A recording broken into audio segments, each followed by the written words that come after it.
मेरा नाम शाओ शिनलू है। जब मैं 6 साल की थी तब मेरी जिंदगी बर्बाद हो गई। मेरे डैड ने पावर और स्टेटस के लिए शिन फैमिली की बेटी से रिश्ता जोड़ लिया। सिर्फ इतना ही नहीं, शिन फैमिली ने मेरे ग्रैंडपा का छोड़ा हुआ बिजनेस भी छीन लिया। मेरी मॉम को हर जगह जलील होना पड़ा, ना घर बचा ना कोई सहारा, और आखिरकार डिप्रेशन ने उनकी जान ले ली। आज इस जालिम कपल की वेडिंग एनिवर्सरी है और मेरी माँ की मौत का दिन। तो ये उनसे पूछने लगी कि क्या तुम्हें मेरी मॉम अब भी याद है या फिर पावर और पैसे ने तुम्हारी इंसानियत भी खत्म कर दी। ये है हमारी इस ड्रामे की हीरोइन, जो कि अपने डैड और स्टेप मॉम की मैरिज एनिवर्सरी में धमाल मचाने आई है। इसकी स्टेप मॉम इसे शुरू से ही पसंद नहीं करती।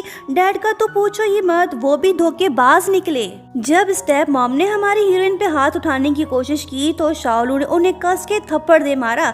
ये इस चुड़ैल को कभी माफ नहीं करेगी।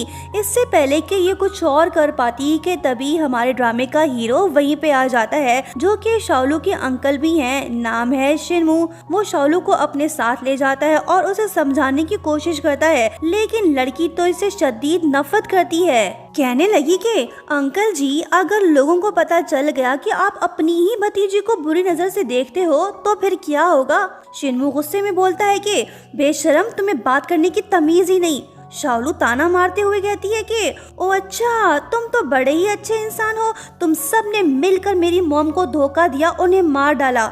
शिनमू कहता है कि बस बहुत हो चुका, अब तुम यहाँ नहीं रह सकती। मैंने टिकट बुक कर ली है, अब तुम अब्रॉड जाओगी। शाओलू गुस्सा होके बोली कि ऐसे कैसे चली जाऊं? तुमने मेरे ग्रैंडपा की कंपनी हमसे छीन ली। तुमने अपना पूरा घर मेरे ही फोटो से सजा रखा है और तुम मुझे लेक्चर दे रहे हो कि मैं बेशरम हूँ। तुम्हारी बहन ने मेरी माँ की जिंदगी बर्बाद कर दी। जब तक मैं जिंदा हूँ मैं तुम लोगों को नहीं छोड़ूंगी। शिनमू को इसकी बातें बुरी लगी। ये इसे धमकाते हुए बोला कि चुप रहो, नहीं तो मरने के लिए तैयार हो जाओ। ये बात बोल के वो दफा हो गया। नेक्स्ट सीन में हम बेचारी शाओलू को उसके मॉम के ग्रेवयार्ड में देखते हैं। उसके दिल में सिर्फ एक ही विश है, वो ये कि कैसे भी करके ये अपनी मॉम की तकदीर को बदले और उन्हें बुरे लोगों से बचाए। खुद से कहने लगी कि मॉम, जब तक मैं जिंदा हूँ मैं उन सब से लड़ती रहूंगी। इसी बीच शाओलू को एक वॉच मिलता है जो कि काफी पुराना सा है, शायद मैजिकल हो। तभी इसकी नजर शिनमू पे पड़ती है, जो कि वहीं आया होता है। जब ये उसके पीछे भागने लगी तो तभी एक अनहोनी सी हो जाती है। एक तेज रफ्तार गाड़ी जानबूझ के इसे हिट करती है। शाओलू बेचारी हवा में उछल के फिर जमीन पर गिर पड़ी। इसका बचना नामुमकिन। इसे यही लग रहा है कि शिनमू ने ही इसे मरवाया है, क्योंकि कल रात उसने ही इसे धमकी दी थी। मरने से पहले वो शिनमू से कहती है कि अगर मैंने दूसरा जन्म लिया तो मैं तुम्हें नहीं छोड़ूंगी, तुमसे रिवेंज जरूर लूंगी। अब सवाल ये है, क्या वाकई शिनमू ही इसका कातिल है या फिर कोई और? ये राज तो आगे जाके फाश होगा। शाओलू बेचारी इस दुनिया से तो चली गई, लेकिन खुशकिस्मती से ये बैक टू दी पास्ट पहुंच गई। मतलब कि ये टाइम ट्रेवल करके सीधा 1995 में आ गई है। पुरानी दर्दनाक यादें भी ताज़ा हो गई। इसके डैड ने पैसों की खातिर इसकी मॉम से शादी की, जो कि शिनजिन ग्रुप की ऑनर थी। बाद में उन्होंने इसकी मॉम को धोखा दिया। बेचारी शाओलू धक्के खाती रही। सब कुछ होने के बावजूद भी इसके पास कुछ नहीं था। सबसे बड़ा दुख तो इसे अपनी मॉम के बिछड़ने का है। जब शाओलू की आंख 1995 में खुली तो इसे लगा कि ये कोई सपना देख रही है। खुद से कहने लगी कि क्या मैं मर चुकी हूँ? वैसे मैं हूँ कहाँ? और ये कौन है जो स्नूकर खेल रहा है? बहन, ये कोई और नहीं बल्कि शिनमू है, तेरा नंबर 1 दुश्मन। शाओलू को आया गुस्सा। जब इसने उसकी शक्ल देखी तो फौरन से डंडा लेके उसी तरफ बढ़ने लगी ताकि उसका काम तमाम कर सके, लेकिन शिनमू वक्त पर उसे रोक लेता है। गुस्से में आकर शाओलू इसे थप्पड़ दे मारती है और कहने लगी, ये ले दूसरा थप्पड़। अब मुझे तुमसे कोई डर नहीं, मारो मुझे। वैसे भी मैं पहले ही मर चुकी हूँ। रुक, मैं अभी तुझे मजा चखाती हूँ। शाओलू तो शुरू हो गई। ये अपने दिल की भड़ास निकालने लगी। खूनी कहीं के, आज मैं तुझे नहीं छोड़ने वाली। इससे पहले कि ये उसे टपकाती कि तभी भाई लोग वहीं पे आ जाते हैं, मतलब के गैंगस्टर्स। शाओलू तो चुप ही नहीं हो रही, ये बकबक किए जा रही है। शिनमू को आया गुस्सा, सो इसने उसकी बोलती बंद कर दी। माफिया बॉस ने भी अपने बंदों को ऑर्डर दे दिया कि वो शिन्मू को मारें। इसी हंगामे के बीच जब शाओलू खुद को बचाने की कोशिश करती है तो तभी इसके पाँव में चोट लग जाती है, जिसके बाद वो हैरान होकर सोचने लगी कि हैं, एक मिनट, मरे हुए लोगों को दर्द महसूस तो नहीं होता, फिर मुझे क्यों हो रहा है। फाइनली मैडम जी को समझ आ ही गया कि ये कोई भूत नहीं बल्कि टाइम ट्रेवल करके सीधा 1995 में आ चुकी है। खुद से कहने लगी कि अरे मैं यहाँ कैसे आ गई।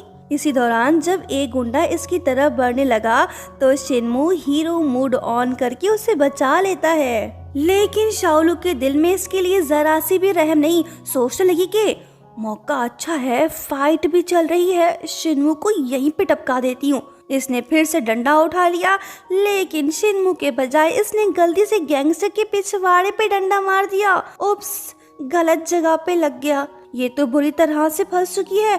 माफिया बॉस ने इसे पकड़ लिया और वो शिन्मू को धमकाते हुए कहता है कि यहाँ से दफा हो जाओ, नहीं तो मैं तुम्हारी माशूका को मार दूंगा। शिन्मू बोला कि ओ लड़की, बता क्या तू मेरी जाने मन है। शाओलू ने सच उगल दिया, कहने लगी कि इस कुत्ते के साथ रहने से बेहतर है कि मैं यहीं मर जाऊं। शिन्मू बोला कि सुन लिया ना ढक्कन, मेरा इससे कोई लेना देना नहीं। तभी शाओलू ने गुस्से में आके गैंगस्टर बॉस को एक जोरदार लात दे मारा। शिन्मू को ये लग रहा है कि लड़की इससे बचाने की कोशिश कर रही है, लेकिन ऐसा नहीं है। इसने शिन्मू को भी लात दे मारी ताकि वो गुंडे लोगों के बीच फंस जाए और वो इसका काम तमाम कर सके। शाओलू वहाँ से भाग गई। बाहर आकर खुद से कहने लगी कि मैंने उसका गेम बजा डाला, पहले ही दिन उससे रिवेंज ले लिया। बाय बाय मेरे दुश्मन, अब तुम जहन्नुम की आग में सड़ते रहो। इसकी खुशी को नजर लग गई। शिन्मू ने आके इसे दबोच लिया। लड़की हैरान होकर पूछने लगी कि हैं, तुम कैसे बच गए। वो बोला कि तुमने मुझे खूनी क्यों कहा, बताओ आखिर तुम हो कौन। वो बोली कि मैं तुम्हारे गुनाहों का बदला हूँ, जो दर्द तुमने मुझे दी है मैं उसका हिसाब चुकता करने आई हूँ। शिन्मू को कोई आइडिया ही नहीं ये किस बारे में बात कर रही है, लेकिन शाओलू तो इसकी असलियत जानती है ना। पुरानी यादें भी ताज़ा हो गई। बेचारी बेहोश होके गिर पड़ी। शिन्मू इसे अपने घर ले आया। जब लड़की को होश आया तो इसने फिर से शिन्मू को थप्पड़ दे मारा। बंदा भड़क गया, कहने लगा कि मुझे तो आज तक किसी ने छुआ तक नहीं और तुम मुझे थप्पड़ पे थप्पड़ मारे जा रही हो। शाओलू को कोई फर्क नहीं पड़ा, इसने उल्टा इसे एक और थप्पड़ दे मारा। बस फिर क्या, शिन्मू का फ्यूज उड़ गया। इसने शाओलू को दबोच लिया। पूछने लगा कि सच सच बताओ तुम हो कौन, कहाँ से आई हो और आखिर चाहती क्या हो। तभी एक लड़की वहीं पे आती है जो कि जानी पहचानी सी है। ट्विस्ट ये है कि ये कोई और नहीं बल्कि शाओलू की मॉम है, जिसका नाम शिनशिन है। बेटी ने तो इसे पहचान लिया, लेकिन मॉम ने नहीं। शाओलू इमोशनल होकर बोलती है कि मॉम आप। ये बात सुन के शिन्मू हैरान रह गया, क्योंकि सीन कुछ और चल रहा था और फिर फैमिली ड्रामा शुरू हो गया। शाओलू ने फुल कॉन्फिडेंस के साथ झूठी कहानी बनाना शुरू कर दी। कहने लगी कि अरे कजन, तुमने मुझे पहचाना ही नहीं, हम बचपन में साथ खेला करते थे। मैं जाओयान हूँ, तुम्हारी बेस्ट फ्रेंड। शिनशिन थोड़ी देर सोचती रही, फिर उसके दिमाग में मेमोरीज लोड होने लगती हैं और वो कहती है कि हाँ हाँ अब याद आया। शाओलू खुश होकर सोचने लगी कि शुक्र है जो मॉम ने मुझे कजन के बारे में पहले ही बता दिया था। वो कहने लगी कि शिनशिन मैं तुमसे मिलके बहुत खुश हुई, अब से हम दोनों साथ ही रहेंगे। मॉम तो मान जाती है, लेकिन शिन्मू नहीं। वो सीधा मना करते हुए बोलता है कि नहीं, कभी नहीं, मैं इस भूतनी को इस घर में रहने की परमिशन नहीं दूंगा। ये सुन शाओलू सोचने लगी कि अरे यार, मैं इस गधे के बारे में तो भूल ही गई थी। जब मेरे ग्रैंडपा की डेथ हुई थी तो मेरी मॉम शिन फैमिली में मूव हो गई थी। अब तो मुझे यहीं पे रहना होगा ताकि मैं अपनी मॉम को बुली होने से बचा सकूं। शिन्मू सीधा शिनशिन से कहता है कि तुम्हें इस बदतमीज लड़की को इस घर में रहने की इजाजत बिल्कुल भी नहीं देनी चाहिए। ये सुनते ही शाओलू फौरन ड्रामा मूड ऑन कर लेती है और स्वीट सी शक्ल बना के बोलने लगती है कि सॉरी हैंडसम, थोड़ी सी मिसअंडरस्टैंडिंग हो गई। सच तो ये है कि मुझे पहली नज़र में ही तुमसे प्यार हो गया था। मैं अब तुम्हारे बगैर रह ही नहीं सकती। सो प्लीज़ तुम मुझे खुद से दूर ना करो, यहाँ रहने दो ना। शिन्मू का दिमाग हैंग हो गया।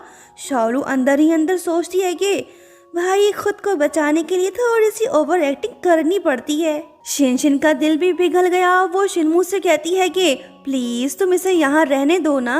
बंदा फंस गया, ये शिनशिन को नान नहीं कह पाया।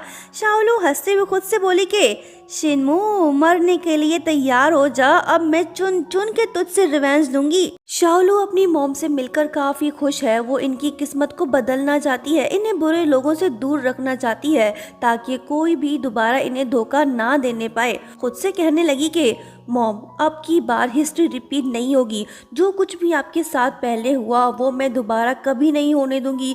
मैं आपके फ्यूचर को सिक्योर करूंगी। उस रात जब शाओलू घर वापस जा रही होती है तो तभी इसे एहसास होता है कि कोई उसका पीछा कर रहा है। लड़की डर के मारे भागने लगी। तभी पता चला कि ये कोई और नहीं बल्कि शिनमू है। वो सीरियस टोन में शाओलू को वार्न करता है कि मुझे इस बात से कोई फर्क नहीं पड़ता कि तुम कौन हो या फिर किस इरादे से आई हो, लेकिन मैं तुम्हें वार्निंग देता चलूं कि तुम शिनशिन को नुकसान पहुंचाने की हिम्मत मत करना, वरना मुझसे बुरा कोई नहीं होगा। इस पर शाओलू जवाब देती है कि ये बात तो मुझे तुम्हें कहनी चाहिए। अगर तुमने कभी शिनशिन को हर्ट किया तो ये जान लो कि मैं तुम्हें कभी भी नहीं छोड़ूंगी। शिनमू इसे इग्नोर करके चला गया। उधर दूसरी तरफ शाओलू की मॉम और उसके डैड के बीच लव स्टोरी शुरू हो चुकी है। दोनों धीरे धीरे से एक दूसरे को काफी पसंद करने लगे हैं, लेकिन शाओलू हरगिज नहीं चाहती कि इसकी मॉम फिर से इसके धोखेबाज डैड से शादी करे। इसलिए शाओलू फैसला करती है कि चाहे कुछ भी हो वो इन दोनों को अलग करने की हर मुमकिन कोशिश करेगी। फिर नेक्स्ट डे होता ये है कि शाओलू पूरी तरह से सज संवर कर सीधा शिनमू के ऑफिस जा पहुंचती है। याद रहे 1995 में शिनमू जिनशिन फूड्स का सीईओ है। वो उससे बोलने लगी कि हैंडसम मुझे पता चला है कि तुम लोगों को हायर कर रहे हो, सो मैं सीवी हाथ में लिए तुम्हारे पास चली आई।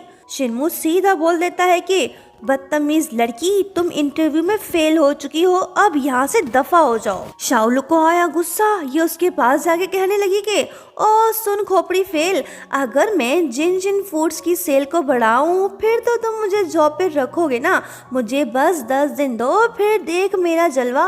अगर मैं जीत गई तो तुम मुझे जिनजिन फूड्स का सेल मैनेजर बनाओगे, और अगर मैं हार गई तो मैं अपनी शक्ल दोबारा तुम्हें कभी नहीं दिखाऊंगी और तुम्हारी लाइफ से भी हमेशा के लिए दफा हो जाऊंगी। तो बोलो मंजूर है या नहीं। शिनमू को इस लड़की से जान छुड़ाने का परफेक्ट मौका मिल गया। इसे तो यही लग रहा है कि शाओलू कभी कामयाब नहीं हो पाएगी, सो ये मान गया। इसने शाओलू को मौका दे दिया। लड़की तो यही चाहती थी। ये थैंक्स बोल के वहाँ से चली गई। वहीं शाओलू के फ्यूचर डैड, जो कि इस जमाने में जिनजिन फूड्स का सेल मैनेजर है, वो बिल्कुल भी नहीं चाहता कि शाओलू कामयाब हो।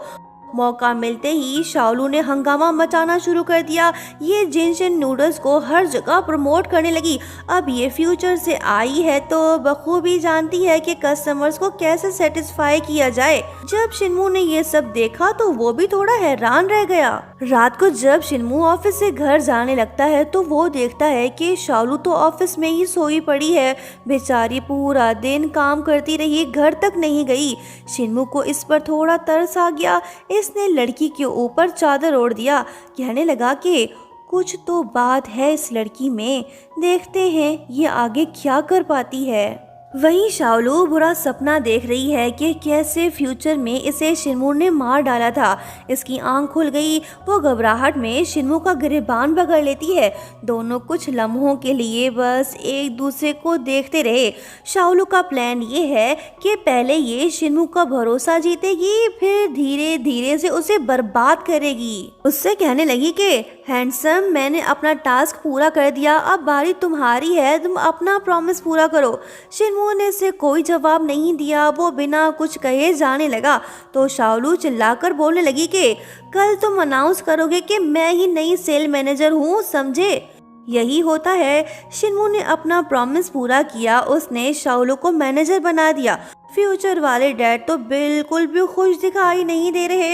ये अब जरूर कुछ ऐसा करेगा जिससे शाओलू कंपनी से ही आउट हो जाए। लो जी, इसकी ही कमी थी। शिनमू की सिस्टर भी यहाँ टपकी, जिसका नाम शनियान है। ये वही है जिसने शाओलू के डैड से शादी की, मतलब के स्टेप मॉम।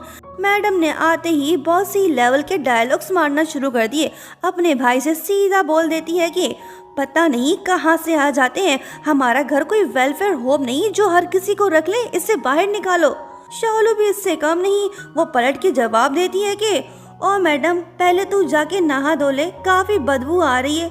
ये दोनों तो उलझ पड़े।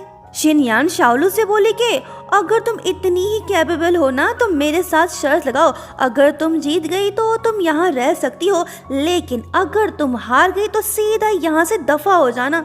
मतलब कि जीतो या हारो, दोनों साइड से टेंशन ही टेंशन। शाओलू ने इसका चैलेंज एक्सेप्ट कर लिया। अब इसे डबल मेहनत करनी पड़ेगी ताकि कंपनी में अपनी जगह बचा सके। नेक्स्ट सीन में हम शाओलू के फ्यूचर डैड और मिस शिनयान को साथ में देखते हैं। शाओलू ने सीक्रेट मिशन शुरू कर दिया। ये इन दोनों को मिलाने की कोशिश कर रही होती है।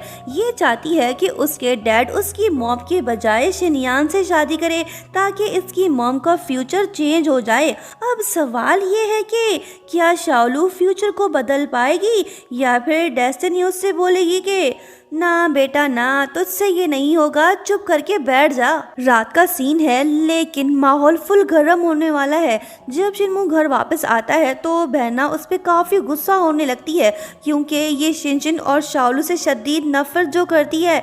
ये बिल्कुल भी नहीं चाहती कि वो दोनों इस घर में एक मिनट भी रहें। शिनमू इसे समझाने लगा लेकिन बहना कुछ सुनने को तैयार ही नहीं, ये इसे बातें सुना के चली गई। शाओलू ये सब देख रही होती है, वो काफी इंजॉय कर रही है। शिनमू इससे बोलने लगा कि सब कुछ तो सुन लिया, अब सामने आ जाओ। ये आ गई। बंदा इससे पूछने लगा कि हाँ लड़की, अब तो बता दे आखिर तू है कौन और चाहती क्या है। वो बोली कि जिनशिन फूड हमारा है, जो तुम्हारा नहीं उसे हमें वापस करो। इसने तो लड़की को पकड़ लिया, कहने लगा कि अच्छा तो ये बात है, सुन लड़की, कोई ऐसी चीज मांगो जो तुम्हारे पेट में भी हजम हो सके। शाओलू हंसते हुए बोली कि मिस्टर सीईओ, मेरा पेटवा काफी स्ट्रॉन्ग है, गंदे लोगों के अलावा ये हर चीज को आसानी से हजम कर लेता है। वो बोला कि ओ अच्छा, अभी तेरी असलियत सबके सामने लाता हूँ। फिर क्या, ये असिस्टेंट को फोन करके उससे बोलने लगा कि तुम शाओलू को उसकी रियल आइडेंटिटी बता दो। इसने फोन लड़की को पकड़ा दिया। शाओलू असिस्टेंट से बोली कि मुझे क्यों बता रहे हो, तुम खुद ही इसे सच बता दो। असिस्टेंट शिनमू को बताने लगा कि बॉस, ये लड़की शिनशिन की सिस्टर है। ये बात सुनते ही बंदा शॉक्ड हो गया। वो बिना कुछ कहे ही वहाँ से भाग निकला। शाओलू को अंदाजा था कि शिनमू इसकी असलियत जानने की कोशिश करेगा, सो इसने पहले ही अपनी आइडेंटिटी चेंज कर ली। नेक्स्ट सीन में हम देखते हैं कि जब शाओलू घर वापस आ रही होती है तो तभी वो शिनमू से टकरा जाती है। वो उससे पूछने लगी कि तुम यहाँ क्या कर रहे हो। उसने कहा कि मैं तो नाइट वॉक कर रहा हूँ। लड़की बोली कि चल झूठे, तुम्हें ज़रूर मेरी फिक्र हो रही थी है ना, इसलिए तुम मेरे पीछे चले आए। वो बोला कि ओ मैडम, ज़्यादा उड़ मत, मैं बस इतना कहने आया हूँ कि ज़्यादा देर तक काम मत किया करो, अपनी हेल्थ पे भी ध्यान दो। शाओलू हल्की आवाज़ में कहने लगी कि हैं, ये खड़ूस बदतमीज़ इंसान कब से इतना रहम दिल हो गया। शिनमू बोला कि लड़की क्या बोला, फिर से बोल। शाओलू बोली कि कुछ नहीं हैंडसम, मैं तो तेरी तारीफ कर रही थी। वो बोला कि अच्छा ठीक है, तुम्हारा पेट काफी गुड़गुड़ कर रहा है तो चलो साथ में कुछ खा पी लेते हैं। शाओलू खुश होके इसके साथ चल पड़ी। डिनर के बाद जब दोनों घर पहुंचे तो इन्हें साथ में देख बहना तो जल बुन के राख हो गई। ये तो फिर से शुरू हो गई। शाओलू भी ड्रामा क्वीन निकली।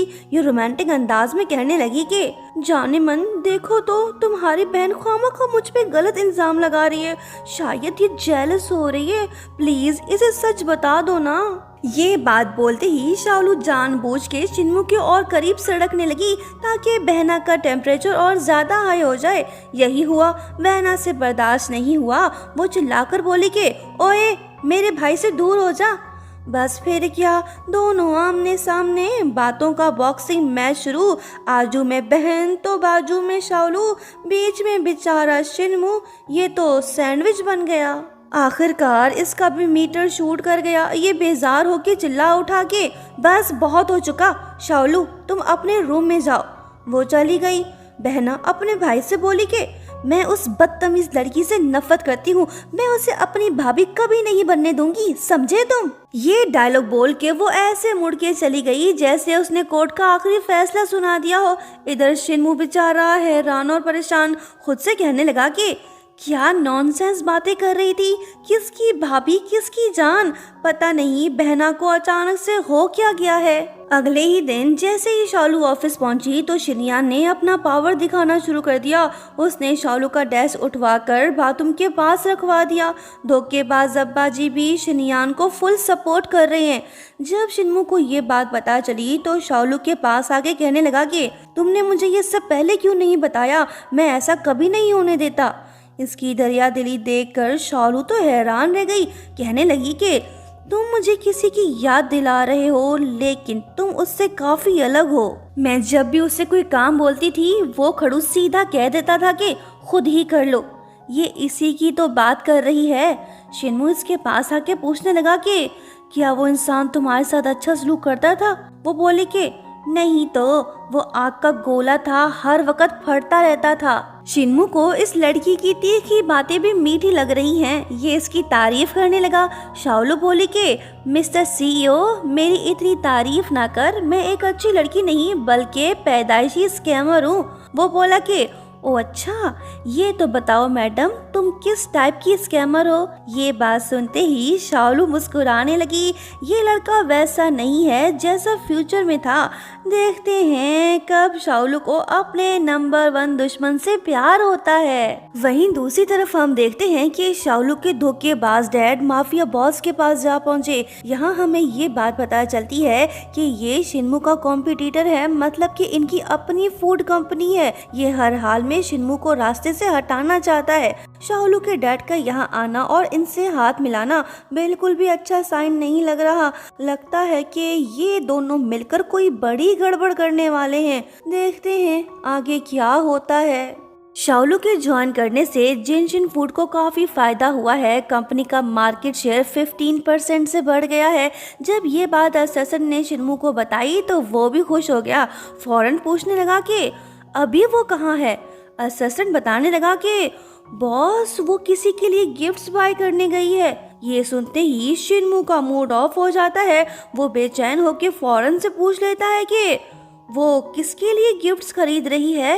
असिस्टेंट फुल नमक मिर्च लगाते हुए बोला कि बॉस क्या पता शाओलू को किसी पे क्रश हो। शिन्मू बोला कि चल हट झूठे, वो अभी अभी तो इस शहर में आई है, उसका यहाँ कोई फ्रेंड भी नहीं। असिस्टेंट बोला कि हाँ बॉस बात तो ठीक है, लेकिन शाओलू काफी ब्यूटीफुल है, जरूर बहुत से लोग उसके पीछे पड़े होंगे। हो सकता है कि उसका कोई सीक्रेट जानने वाला हो जिसके लिए वो गिफ्ट्स बाय कर रही है। शिन्मू को लगी मिर्ची। वो फौरन से बोला कि चुप कर चपरासी कहीं के, क्या तुझे कोई और काम धंधा नहीं, कब से बकबक किए जा रहा है, चल अब निकल यहाँ से। अससन बेचारा सोचता है कि बॉस जरूर जेलस फील कर रहा है। लगता है कि शाओलू वाला केस काफी सीरियस है। रात का सीन है। शाओलू गुनगुनाते हुए घर की सफाई कर रही होती है। जब शिन्मू ने उसे गाते हुए देखा तो उसका शक बढ़ गया। जब ये अचानक से लड़की के पास गया तो वो डर गई। फिर ये इन्वेस्टिगेशन टूर में उससे बोला कि क्या बात है, जब से तुम यहाँ आई हो मैंने तुम्हें इतना खुश कभी नहीं देखा, तो फिर आज किस खुशी में गुनगुना रही हो, बताना पसंद करोगी। वो बोले कि तुझे इससे क्या, अच्छा ये तो बताओ क्या कल तुम फ्री हो।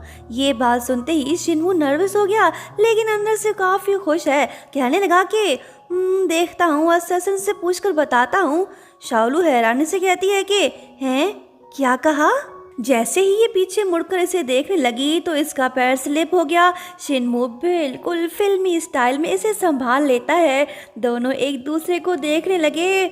आइला बैकग्राउंड में रोमांटिक म्यूजिक भी बज उठा। दिल की धड़कनें हुई तेज, हमारी नहीं इनकी। शिन्मू बोला कि मैं कल फ्री हूँ, तो बताओ कहाँ जाने का प्रोग्राम है। शाओलू ने इसे थैंक्स कहा। बोली कि तुम बस मेरे कॉल का इंतजार करना। ये बात बोल के वो सोचने लगी कि है ये मुझे क्या हो गया, पता नहीं क्यों ये लड़का मुझे प्यारा लगने लगा है। इधर शिन्मू अब तक वहीं खड़ा है, ये जाने का नाम ही नहीं ले रहा, बस लड़की को घूरे जा रहा है। शाओलू बोली कि क्या है, जाके आराम कर, मुझे अपना काम करने दे। ये बात बोल के ये खुद ही रफू चक्कर हो गई। शिन्मू का दिल खुश है, इसे बस कल का इंतजार है। देखते ही देखते सुबह हो गई। बंदा मस्त तैयार होके शाओलू का बेसब्री से वेट करने लगा। जैसे ही लड़की की नज़र इस पे पड़ी तो वो चौंक गई, फिर उससे कहने लगी कि लाओ गिफ्ट दो मुझे। शिन्मू को ये लग रहा है कि शाओलू इसे अपने साथ डेट पे चलने को कह रही है। कहने लगा कि हैं डायरेक्ट अटैक, पहले ही दिन गिफ्ट मांग लिया। वो बोले कि हाँ इसमें गलत ही क्या है, प्यार किया तो डरना क्या, लाओ दो मुझे। शिन्मू ने 2 मूवी टिकट्स इसके हाथ में पकड़ा दिए, मतलब कि भाई साहब ने इसके साथ मूवी डेट पे जाने के लिए प्रॉपर प्लानिंग कर रखी थी। लड़की फुल शॉक मूड में फौरन बोल पड़ी कि डफर कहीं के, तुम तो शिनशिन को काफी टाइम से जानते हो, अब जबकि वो अब्रॉड से वापस आ रही है तो तुम उसे मूवी टिकट्स दोगे। ये बात सुनते ही सारा मामला थोड़ा क्लियर होने लगा।